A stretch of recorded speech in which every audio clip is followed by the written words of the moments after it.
Bom, vamos para o texto clássico, né, que é a primeira carta aos Coríntios, capítulo 11. Eu vou ler aqui do verso 23 em diante, para a gente dar uma acelerada no nosso sentido, né? Quando os irmãos estão achando, primeira carta aos Coríntios, capítulo 11, a partir do verso 23, eu estou orando. Pai, em nome de Jesus Cristo, nós louvamos-te por tudo que foi feito até aqui, por todo o culto ao Senhor, Pai, com alegria, coração, fervoroso. Agora é o momento da tua palavra. Usa-me conforme a tua vontade, ó Pai, para que a igreja continue sendo edificada pela pregação da tua palavra, que eu fale sobre o teu Espírito, em nome de Jesus, amém, e graças a Deus. Irmãos, quem pudesse colocar de pé, só para a gente ler o texto, que você pode se sentar. Primeira carta aos Coríntios 11, versículo 23 em diante, assim. Paulo apóstolo dizendo em sua carta: porque eu recebi do Senhor o que também vos entreguei, que o Senhor Jesus, na noite em que foi traído, tomou o pão, e tendo dado graças, o partiu e disse: isto é o meu corpo que é dado por vós, fazei isto em memória de mim. Por semelhante modo, depois de haver tirado, tomou também o cálice, dizendo: este cálice é a nova aliança no meu sangue. Fazei isto todas as vezes que o beberdes em memória de mim. Porque todas as vezes que comerdes este pão e beberdes o cálice, anunciais a morte do Senhor até que ele venha. Por isso, aquele que comer o pão ou beber o cálice do Senhor indignamente, será réu do corpo e do sangue do Senhor. Examine-se, pois, o homem a si mesmo, e assim coma do pão e beba do cálice. Pois quem come e bebe sem discernir o corpo, come e bebe juízo para si. Eis a razão porque há entre vós muitos fracos e doentes, e não poucos que dormem. Porque se nós julgássemos a nós mesmos, não seríamos julgados, mas quando julgados, somos disciplinados pelo Senhor, para não sermos condenados com o mundo. Assim, pois, irmãos meus, quando vos reunis para comer, esperai uns pelos outros. Se alguém tem fome, coma em casa, a fim de não vos reunirdes para juízo. Quanto às demais coisas, eu as ordenarei quando for ter convosco. A mim podemos assentar. Então, a igreja de Corinto, Paulo aqui está tratando justamente da questão da Santa Ceia. A igreja de Corinto, ela era uma igreja o quê? Partidária, facciosa. Se você for ver o contexto aqui, ela era uma igreja que não estava reverenciando a Santa Ceia. Estava participando da Santa Ceia de qualquer maneira. Uns comiam e outros, quando chegavam para comer, não havia mais nada. Aqui dá a entender que era uma refeição que eles faziam. Eles levavam, cada um levava ali uma comida. Eles se reuniam, organizavam, só que na hora que chegava, aqueles que eram os menos favorecidos, os que já estavam na carne, eles já haviam comido tudo e não deixavam nada para os menos favorecidos, não é? Então, Paulo, segundo esse contexto, ele disse que não louvava a igreja de Corinto por esse comportamento. Por isso que no verso 22, você vai observar dizendo assim, no final do verso 22, nisto certamente não vos louvo, porque vocês estão comportando de uma forma errada. Vocês não estão discernindo o corpo de Cristo. Ou seja, eles estavam participando da Santa Ceia de uma forma carnal. O objetivo da Santa Ceia, ele não era adequado para a igreja de Corinto. E aí a igreja de Corinto estava comendo e bebendo para a sua própria condenação, juízo, porque não estava discernindo o corpo. O que representava ali, não é? O pão, e o que representava também o vinho. Então a Santa Ceia, irmãos, é uma cerimônia, é um ritual, que nós temos que fazer isso com consciência. Se nós não tivermos a consciência do que é a Santa Ceia, nós estamos comendo e bebendo juízo, ou seja, condenação para nós mesmos.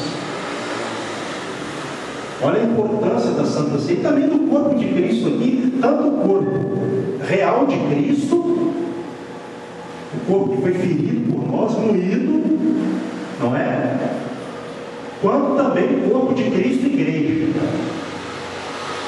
A igreja de Corinto não estava sendo o corpo de Cristo pelo qual ele morreu, no qual ele viveu por nós, e nem o corpo de Cristo, igreja. Então quem não tem esse discernimento vai ser o quê? Salvo ou condenado? Porque não é uma refeição particular, por isso que Paulo fala. Quem tem fome, come em casa. Não é? A Santa Ceia não é uma refeição com um objetivo particular. Vou encher a pança. E alguns estavam até se embriagando também, para acabar de complicar a situação. Olha como, irmãos, uma igreja ela pode desviar-se do foco, assim, de uma hora para outra. Não é? Pastor, mas a igreja de Corinto é uma igreja tão, se a gente analisar a carta, né, tão abençoada, cheia de dons espirituais. Os dons são bons, com certeza, e são necessários também. Eu sou a favor dos dons espirituais. A igreja precisa dos dons espirituais, por isso que o Espírito Santo concede, né? Agora, os dons espirituais não são a evidência de que a vontade de Deus está sendo feita. Eu falo constantemente, vocês até acho que decoraram isso. Porque você vai ver lá no capítulo 13 aqui da mesma primeira carta aos Coríntios, ele falando sobre o amor, por isso mesmo. Não estava havendo amor na igreja de Corinto. Eles não estavam amando, eles estavam ali vivendo como pessoas não transformadas pelo Espírito Santo, vivendo segundo a carne. E a Bíblia fala que se nós praticarmos as obras da carne, é para a nossa condenação. Nós só podemos entrar no reino de Deus se nós agirmos, vivermos no Espírito de Deus. Isso não quer dizer que a gente não vai errar. É uma outra questão. Agora, o que é ser conduzido pelo Espírito? Alguém pode me falar? O que a igreja nesse momento de Corinto não estava fazendo? Guiado pelo Espírito. Exatamente. Ou seja, o Espírito Santo não vai nos levar a fazer uma obra contrária à vontade de Deus. É por isso que o cristão tem que observar muito o seu comportamento. O Espírito Santo nunca vai te levar a você ter um comportamento carnal ou contrário à vontade de Deus. Jamais. Isso é carne, isso é algo não oriundo do Espírito. Então, por isso que lendo a Bíblia a gente percebe não só o comportamento da igreja de Corinto. Aqui nós estamos vendo a questão se tratando da igreja de Corinto, mas há outras igrejas na Bíblia também que erraram, não é? E foi escrita carta para cada uma para corrigir os erros. A finalidade da palavra de Deus é o quê? Corrigir. O que o Espírito Santo levou Paulo a dissertar sobre a Santa Ceia para os Coríntios? Para que eles revessem os seus conceitos, mudassem, para que passassem a ceiar para a salvação, porque a ceia é para a salvação, mas pode ser também para a condenação. Então isso é importante. Por isso que aqui no versículo, preste atenção, 27, por isso aquele que comer o pão ou beber o cálice do Senhor indignamente será réu. O que é réu? Culpado do corpo do sangue. Você torna-se, você é a pessoa, no caso, né, que faz isso, ela torna-se culpada do corpo do sangue de Cristo, porque não está discernindo o corpo, está participando indignamente. Réu, culpado, não é? Então nós temos que fazer isso também, todas as vezes. Jesus disse: em memória de mim. Esse memória de mim aqui que você vai encontrar no verso 25, e por duas vezes, né, você vai encontrar essa palavra, tanto no verso 24, uma vez, e também no final do verso 25. Em memória de mim o que Jesus disse? O que Ele fez por nós na cruz. Em memória, um memorial. porque foi o dia do grande sofrimento, do grande martírio da crucificação, não é? Então, é dia de reflexão sobre, melhor dizendo, o que Jesus fez por nós na cruz do Calvário. E quem faz isso está anunciando a morte do Senhor até que Ele venha. Então quer dizer que quem não ceia, e ceia adequadamente, que eu estou falando, não é uma ceia qualquer, igual a igreja de Corinto, não.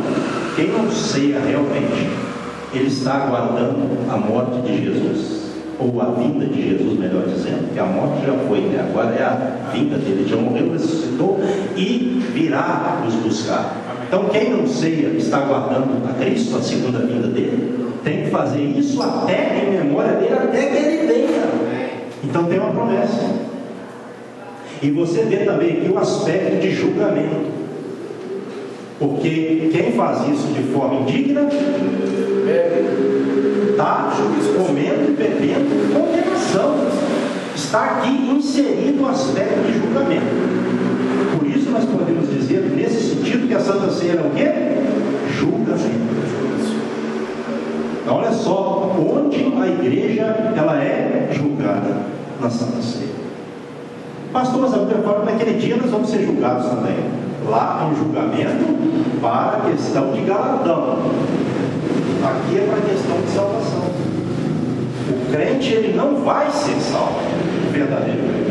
Ele já é salvo desde quando ele aceita Cristo e começa a praticar a fé. Aquele dia vai ser o quê? O dia da consumação da salvação. Então, é por isso que nós não podemos, de maneira alguma, participar da Santa Ceia com outro espírito que não seja o espírito em que Cristo morreu, o espírito que nos guia a esse pensamento. O espírito aqui é o espírito que nos conduz a esse pensamento. A pessoa que pratica, participa da Santa Ceia e não pensa nisso, a Santa Ceia não tem valor para ela. Tem só um peso de condenação. Tem que ter esse entendimento. Porque pensa bem, a pessoa que não tem a reflexão do que Cristo fez na cruz, ela vai ser digna de ser salva pelo sacrifício da cruz. Se ela não entende o sacrifício da cruz, ele vai ser um sacrifício salvífico para ela ou não? Não vai. Então nós temos que fazer isso com todos esses pensamentos na nossa mente. Ou seja, os irmãos, como está a minha vida com os irmãos? Uma das coisas aqui condenadas por Paulo pelo Espírito foi qual? O comportamento, divisão entre os irmãos, separação, dissensão, falta de amor, falta de união. Esses aspectos, comunhão com os irmãos, comunhão com Deus, morte e ressurreição de Cristo, vinda de Jesus Cristo, tudo isso está na Santa Ceia. Então a pessoa que vira e fala assim, não, Santa Ceia não precisa de participar da Santa Ceia, não é necessário participar da Santa Ceia, ou não precisa de batizar, não precisa de cear, como algumas pessoas falam, não é? A gente não encontra por aí pessoas na internet até mostrando na Bíblia que não é necessário fazer isso, sendo que isso aqui está claro. Santa Ceia é um mandamento para a salvação. Por isso que a pessoa tem que preocupar-se em, primeiro, batizar, que é um dos mandamentos. E o outro é qual? Ceiar. Porque quando você batiza, você está sendo ali lavado dos seus pecados no sentido espiritual e físico. Agora, se a pessoa também não estiver batizando com essa consciência, o batismo também é um mergulho somente na água, mais nada. Então tudo tem que ser algo pensado, refletido, raciocinado, para que Deus veja e aquilo seja algo espiritual na vida da pessoa. Então, irmãos, nós não estamos aqui brincando. A igreja não é uma brincadeira, a igreja não é um passatempo, a igreja não é, se eu for hoje, tudo bem, se eu não for, na próxima eu vou. Não, isso aqui é questão de salvação, é para a nossa salvação. Então nós temos que hoje fazer uma reflexão de tudo isso.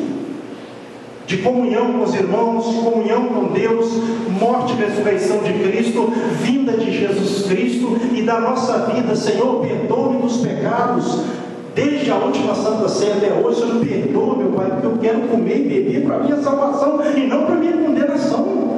Porque o Senhor, Ele deseja o quê? O que Deus queria para a igreja de Corinto? Que ela corrigisse e passasse a ceiar para a salvação. O que Deus tem para nós é salvação, só que nós não vamos ser salvos de qualquer maneira. Nós só vamos ser salvos se nós tivermos a consciência de que Deus veio à terra no Filho amado, sofreu, morreu, foi humilhado, crucificado, ressuscitou no terceiro dia e prometeu. Ele foi e prometeu que virá nos buscar. Amém. Ele quer encontrar uma igreja unida. Ele quer encontrar uma igreja com um pensamento espiritual, mesmo com as falhas, mas tentando fazer o possível para que isso seja uma verdade espiritual do coração, do nosso amor. Então estava faltando o que para a igreja de Corinto? Amor para com Deus e amor para com os irmãos. E isso redundaria em quê? 3 coisas terríveis aqui estavam acontecendo na igreja de Corinto. Primeira coisa, fraqueza. Por causa disso, olha só a consequência. Eles estavam fracos. Segunda coisa, o pecado primeiro ele enfraquece. Segundo lugar, ele faz o quê? Adoece. Terceiro lugar, e aqui é morte física, não é morte espiritual só não. Aqui é morte física também. Porque naquela época era muito normal que, na cultura da época era muito normal que a palavra para a morte, dormir. Para nós hoje não, mas a época era, não é? Então essa é a questão que nós temos que refletir. Por causa de um comportamento inadequado, pecaminoso, Paulo disse: por causa disso há entre vós muitos fracos, doentes e não poucos que dormem. Uma coisa seríssima estava acontecendo em Cristo. Então servir a Deus sem consciência é sinônimo de quê? Morte. Às vezes, irmãos, a pessoa fica doente na igreja e não sabe por quê. Fica fraca, não sabe por quê. Porque o pecado o quê? Enfraquece. Sintoma do pecado. Ah, por que o irmão está assim e o irmão está assado? Por causa do pecado. Por que a pessoa está doente às vezes? Nem sempre, mas às vezes é por causa do pecado. E por que algumas pessoas estão morrendo? Por causa do pecado. Se acontecia lá, vocês acham que parou de acontecer isso? Não. Então nem todo mundo que fica fraco, doente, que morre, é consequência natural, não. Às vezes é consequência do pecado, às vezes. Cada caso é um caso. Olha só a seriedade desse acontecimento, né? Da igreja de Corinto. Aí no verso 31, acompanhe comigo. Porque se nós julgássemos a nós mesmos, não seríamos julgados. Então, se nós julgássemos a nós mesmos, não haveria necessidade do Senhor não nos julgar. Não haveria necessidade do Senhor nos julgar, se nós julgássemos a nós mesmos. Se fosse assim, mas não é. Aí vem o verso 32. Mas, quando somos julgados, não é? Somos disciplinados pelo Senhor, corrigidos pelo Senhor, para não sermos condenados com o mundo. Então a igreja ela tem que ser julgada, sim, mas não no sentido de julgar para sentenciar o inferno. Isso aí quem faz é Deus. Julgada no sentido de há um problema, tem que corrigir, tem que ser avaliado, examinado. Por isso que aqui tem o termo aqui, a palavra, examine-se o homem a si mesmo, e depois então a ordem, o homem bêbado. Muita gente reflete isso aqui, entende isso aqui errado, porque está falando para examinar. Se tiver pecado, qual que é a receita? A orientação, peça perdão.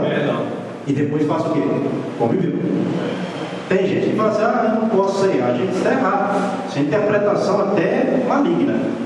Agora, se a pessoa está num pecado que ela não quer sair, aí é uma outra questão.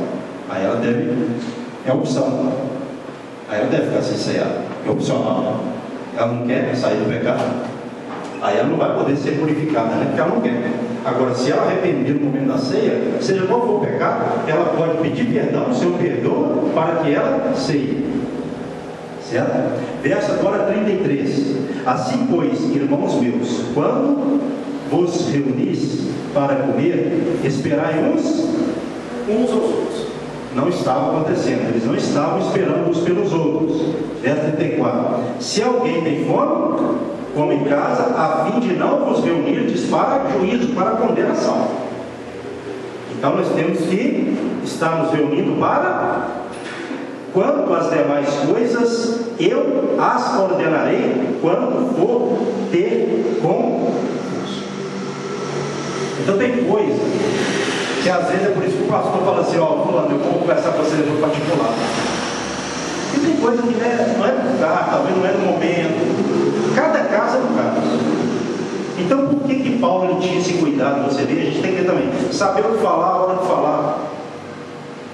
Porque dependendo do que eu falar para você ou para qualquer irmão aqui, eu posso te levantar, te ajudar a corrigir algo. Mas dependendo do que eu falar também, eu posso piorar. Então tem que se ter cuidado. Porque a boca de um cristão é para promover edificação, não é morte. Nem sempre a gente vai conseguir, mas a gente tem que estar sempre pensando: calma lá, o que eu vou falar para esse irmão para recuperar ele, porque ele está numa situação difícil? A gente tem que tentar, nem sempre a gente vai conseguir. Isso não quer dizer que você vai conseguir todas as vezes, porém é a tentativa, esse é o pensamento. Então quando você vê Paulo falando tão seriamente aqui, houve necessidade disso. Nossa, que palavra dura. Não, Paulo tinha que falar: ó, essas coisas que estão acontecendo com vocês aí são uma consequência do que vocês estão vivendo. Já pensou se você está errado, alguém fala que você está certo? Você está achando que isso vai ser bom? Ou eu? Quem de nós pensa assim? Mas a pessoa também tem que saber falar. Porque quando eu falo uma coisa para você com amor, e lá no capítulo 13 Paulo fala do amor de uma forma maravilhosa, né? Com amor, a chance de dar certo é muito mais. E com amor você vai sentir. Então se você tiver que ser restaurado pelo amor, você vai ser.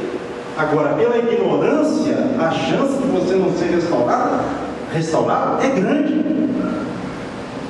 Então a nossa boca é para proferir a palavra de Deus, mas com amor. Olha, às vezes eu converso com o irmão é testemunha disso, outros também, o irmão ali. O irmão estava até meio passando mal semana passada, mas graças a Deus melhorou, né? Às vezes eu converso com o irmão, a gente conversa um longo período, um longo tempo, né? A gente não tira satisfação, algumas conclusões, né? Ali acerca de algumas coisas, o irmão se abre. Não é bom isso? Isso não faz efeito? Porque é o amor. Então você se preocupar, a igreja de Corinto estava individualizando tudo. Ó, nós temos, chegamos e comemos. Os outros se virem para lá. Então não é assim. Eu tenho que entender uma coisa: o problema do evangelista é o meu problema, a dor dele é a minha dor. Se ele estiver errado, eu vou chamar ele num canto e falar com ele com amor. Se eu estiver errado também, eu vou chamar num canto e falar com amor. Por quê? Porque nós queremos morar no céu. Nós queremos morar no céu. Nós queremos que quando Cristo nos chamar, a gente morrer ou apagar. Se a gente morrer antes dele vir, a gente quer ir para o descanso eterno, não para o tormento eterno. Agora, se Jesus vier e a gente estiver vivo, a gente vai estar com o Senhor para todo sempre. E tudo que nós estamos fazendo aqui, ouvindo, fazendo aqui na igreja, vai ser para a nossa salvação. Não é uma reunião para condenação. Então, quando nós nos reunirmos, como nós estamos nos reunindo aqui hoje, deve ser para a nossa salvação. A reunião da igreja é reunião de quê? Salvação. Mas se a igreja não vigiar, pode ser reunião de condenação. Por quê? Porque isso aqui é o quê? É o corpo de Jesus. Quem que é dono dele? Jesus. Eu sou dono do corpo? Não, eu não sou dono nem do meu corpo. Por que eu não sou dono do meu corpo? Porque Jesus me comprou. Meu corpo pertence a ele, eu tenho que fazer a vontade dele. Amém. Nesse sentido, que eu não sou dono do meu corpo, está entendendo? Eu pertenço a ele. O que ele falou lá? Aquele que não renunciar a tudo quanto tem, até a sua própria vida, não pode ser meu discípulo. Ou seja, ele tem que ser o dono. Ou ele é dono, não serve para ele, né? Tá bem? Amém. Vou pedir o nosso irmão Gelson, o evangelista Francisco, que está me ajudando em oração. Um fica do lado do pão, por favor, e o outro fica do lado do vinho. Vamos estar orando agora, apresentando esses elementos do Senhor, não é? Vamos estar orando. Pai, em nome de Jesus, nós apresentamos o pão, apresentamos o vinho ao Senhor, para que passem a ser elementos espirituais para a nossa salvação, Senhor. É lógico, meu Pai, que o pão aqui não vai se transformar no corpo de Cristo, nem o vinho no sangue. Isso é simbólico, mas é espiritual. Nós cremos, ó Pai, que quando nós oramos e consagramos, esses elementos passam a ser elementos para salvação.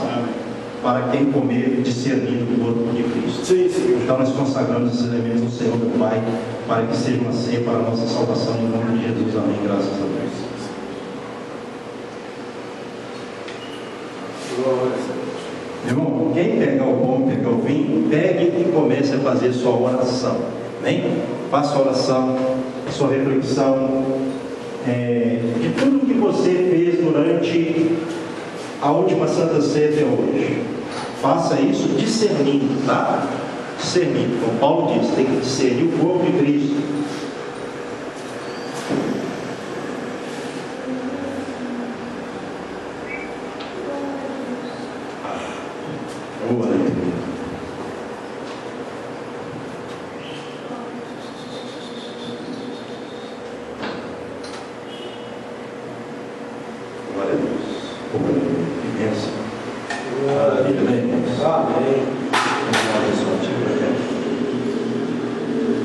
Vamos fazer a nossa oração, cada um, né? Senhor nosso Deus e Pai, neste momento nós estamos pedindo-te perdão dos nossos pecados, Pai, atos, pensamentos, Pai, obras, tudo que fizemos, ó Pai, que não foi para louvor do Teu nome, não foi para edificação, não foi, meu Pai, para a glória do Senhor. Às vezes nós agimos na carne, às vezes nós falhamos, porque nós vamos ter que lutar contra o pecado da nossa carne até o último dia da nossa vida nesta terra.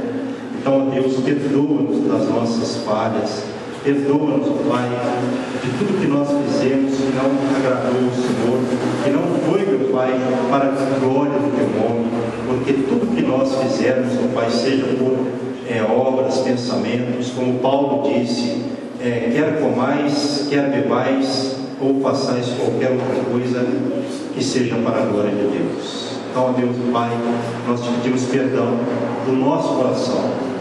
Se eu magoei, meu Pai, algum irmão, e mesmo talvez sem ter percebido, eu peço perdão, meu Deus e meu Pai, por não ter percebido, e ao irmão que de repente também eu não percebi que fiz, porque acontece às vezes, ó Pai, a questão de nós não percebermos o que nós fazemos em algumas situações, para que nada, meu Pai, esteja entre nós e o Senhor, para que, meu Pai, caia por terra tudo aquilo que é acusação do diabo, que é o acusador da nossa alma, ele não tem outra coisa a fazer também, meu Pai, além dessa, que é de nos acusar diante do Senhor, ó Pai. Então, que caia por terra toda a acusação de Satanás contra a nossa vida, meu Pai, e que o sangue de Cristo, desde na cruz do Calvário, esteja purificando de todo pecado nesta noite, como diz a Tua palavra, para que nós estejamos, ó Pai, justificados, ó Pai, e dignificados, para que participemos da Santa Ceia, em nome de Jesus. Amém. Graças a Deus.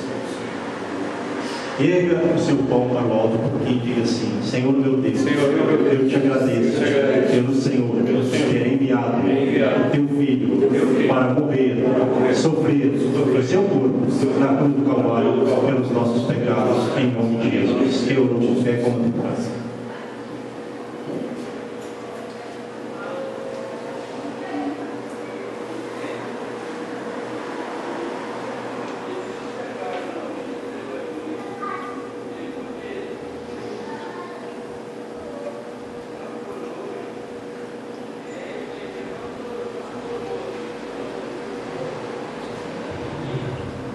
Quem já acabou de comer, pode erguer um pouquinho o cálice e dizer assim: Senhor meu Deus, eu agradeço pelo Senhor ter enviado teu Filho para verter o teu sangue na cruz do Calvário para a purificação das nossas vidas de todo pecado.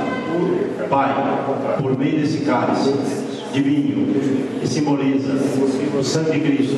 Eu renovo a minha aliança com o Senhor, e cada irmão da amada igreja, em nome de Jesus, que eu orou por sempre do caso, em nome de Jesus.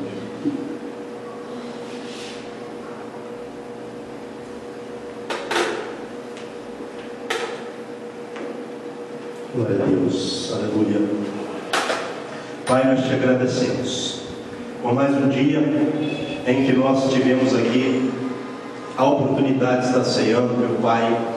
Nós temos passado por tantas coisas no mundo, um mundo de tantas mudanças, ó Pai, tantas coisas ruins, mortes, doenças, e nós não sabemos, ó Pai, o que vai acontecer desta Santa Ceia que nós acabamos de participar dela para a próxima.